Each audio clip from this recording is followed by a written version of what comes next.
What's up, Spartan Nation? It's Jacob Katsaniki here, back for another episode of the Michigan State Spartans Insider Podcast. It is now Tuesday, October 14th, Indiana week now in the football season, but certainly a lot of the focus doesn't really seem to be on how the Spartans match up with the Hoosiers right now. Still, a lot of people, understandably, in meltdown mode a little bit over what happened on Saturday at Spartan Stadium, a 38-13 loss to the UCLA Bruins.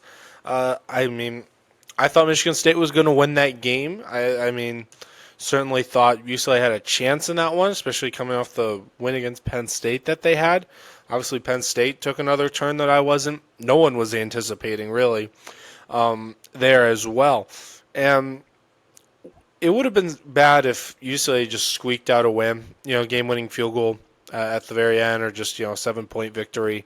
It's another thing when Michigan State got blown out. It was 38-7 at the end of the third quarter. It was not close. Just all around, all three phases were not good for Michigan State. 3.4 yards per play from the offense through three quarters, basically when the game was at all competitive. Defensively, 38 points. And special teams, they allowed one of the most obvious fake punts ever to break through for 20-something yards. I think people on the field were signaling like, "Hey, we see something here. Be ready," and then it worked anyways. So things are good. There's no way to sugarcoat it. Michigan State's 3-3. It certainly doesn't feel like they're even 3-3 because they're 0-3 in Big Ten play. All three of their wins are not impressive. Western Michigan, again, Max School, I think Western's doing fine over there. I haven't really checked in on them. Boston College is 1-5. They haven't won since Michigan State beat them in double overtime.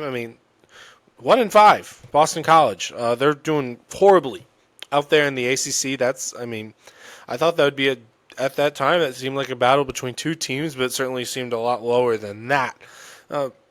They've been getting killed against ACC programs. I think they just lost, kind of got waxed by Clemson.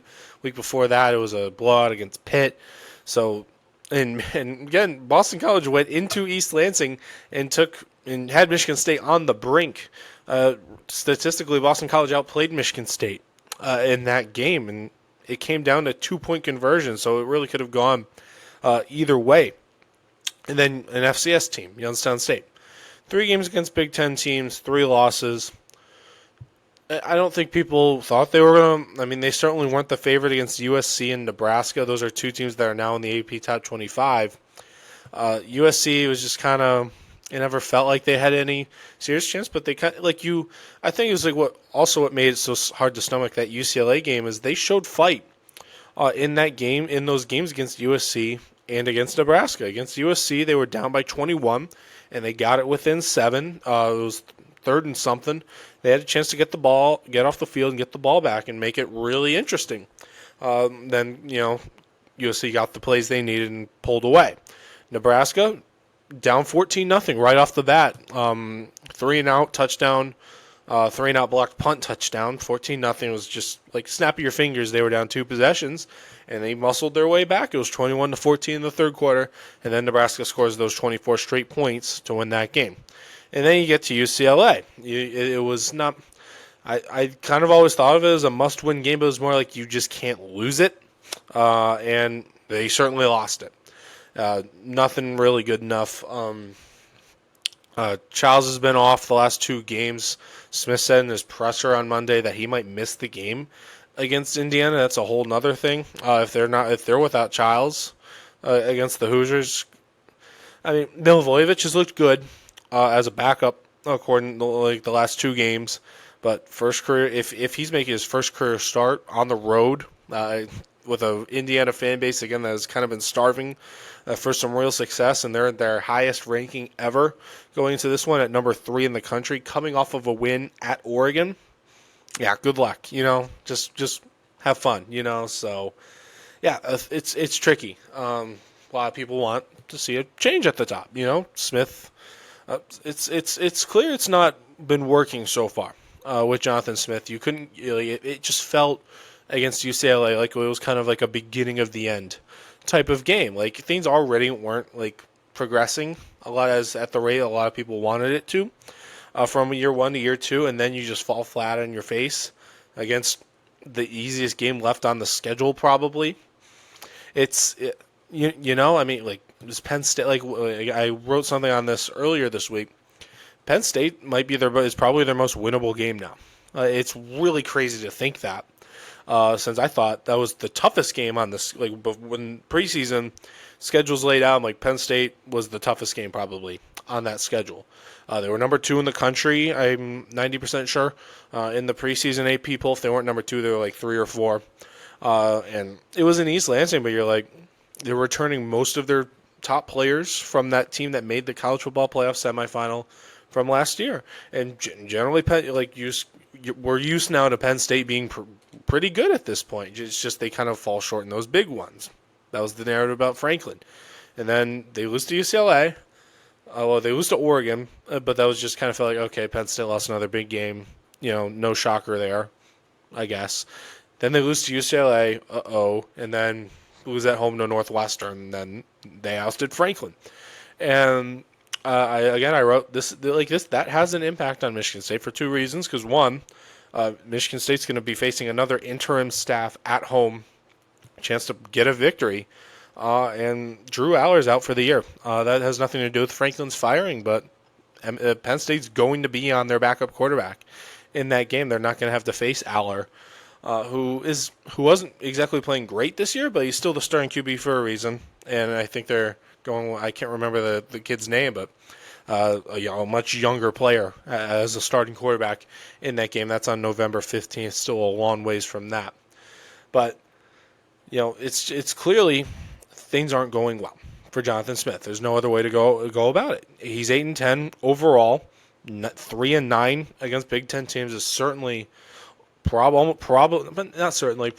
going to be 3-10 after they play at Indiana this Saturday. Again, road game, number 3 team in the country. I'm not going to pretend like Michigan State is the favorite in that one. It's Indiana is one of the scariest teams in the country. It's weird to still say that about the Hoosiers, given that they've been at the bottom of the conference for most of everyone's lifetime, and now suddenly they're all the way up there.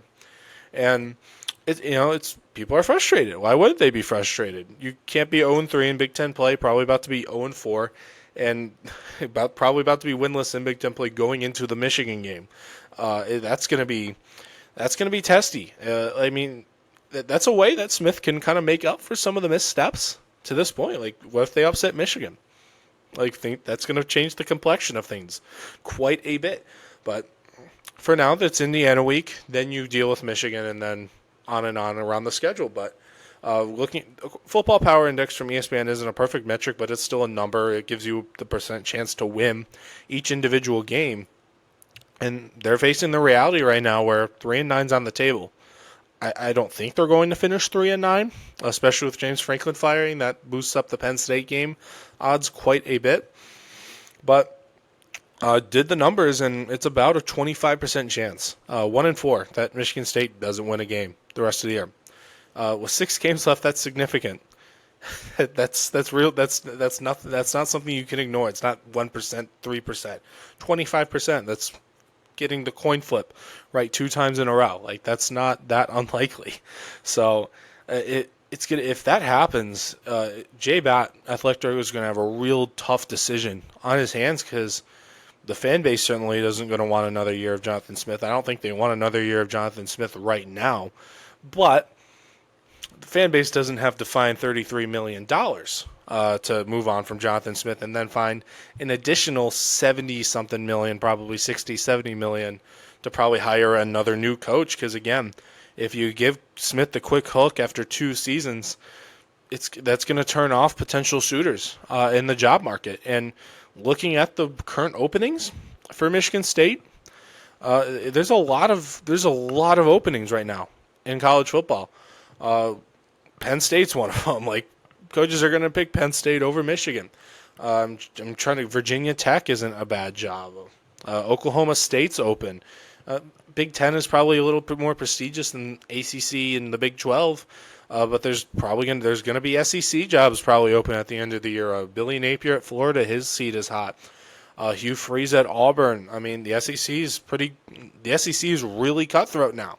That's kind of the thing you're seeing now. Big Ten and the SECs, there's just not many bad teams. I think the parity in college football now is at a level that we haven't seen. There's just not going to be. It looked like it was going to be UCLA this year, like just like a straight up bad team, but they've turned it around. Like I still don't think they're going to be like they're going to win out and finish 8-4, but they're still that's not a bad team necessarily that Michigan State just lost to, but still is a team that was 1-4 going into that one, and losing by 25 at home, really no matter the opponent, isn't good. So still an inexcusable result really for the most part. They looked flat in general, but Michigan State can't be left behind and become like the bad team. And at the current rate, it could happen. Things are moving really, really quick in college sports right now. But if you enter in, if they stick with Jonathan Smith one more year, maybe they get left behind. Like the recruiting class isn't great right now. It's right around the 30s. It's below average in the Big Ten. Michigan State, the portal class this season, hasn't really filled in the gaps as far as talent. They've had some good portal finds like Omari Kelly, a few other guys, but overall, like this isn't a true Big Ten level roster right now. The floor has been raised for most teams in this conference, but MSU's kind of out their floor right now, and they need to find a way to raise it, just like everyone else. Like I think there are teams in the Big Ten that could have gone 9-3 or 10-2 a decade ago that are probably going to finish 6-6 or 7-5. It's more competitive now than ever, and you need to be willing to sometimes maybe open up the checkbook and to go get a new guy. But it'll be a really tough coaching carousel this offseason. There's already so many jobs open from teams that are firing their coaches mid-season, let alone what's going to happen at the end of the season when most of those firings tend to happen. So, again, we'll see what Michigan State does. From a pure football standpoint, like, if you like, it's at the point in college sports, like you want to win, you got to shell out. I know this doesn't affect the fans, the average viewer, you at home, like you don't have $30 million laying around to go get a new coach, but that's what has to happen. If you really want to get rid of Jonathan Smith, I'm not saying either or.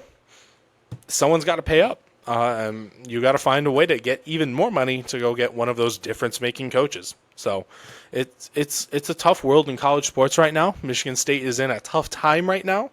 Again, I could not sit here and tell you when I think their next win is going to arrive. I think one will. But bowl game seems like an afterthought at the moment. I think they had an 8% chance, according to the FBI. So, again, we'll keep covering the team. Basketball's starting soon. Hockey just started. We'll keep covering Michigan State sports in general. But football is obviously the big one. It's always the driver of every decision in the athletic department is how do we get more money now? And that's what football does. It generates money. So sometimes you got to spend money to make money. We'll see what Michigan State eventually decides as far as Jonathan Smith's future. But for now, I'm Jacob Kotzanika, and I'll see you guys around.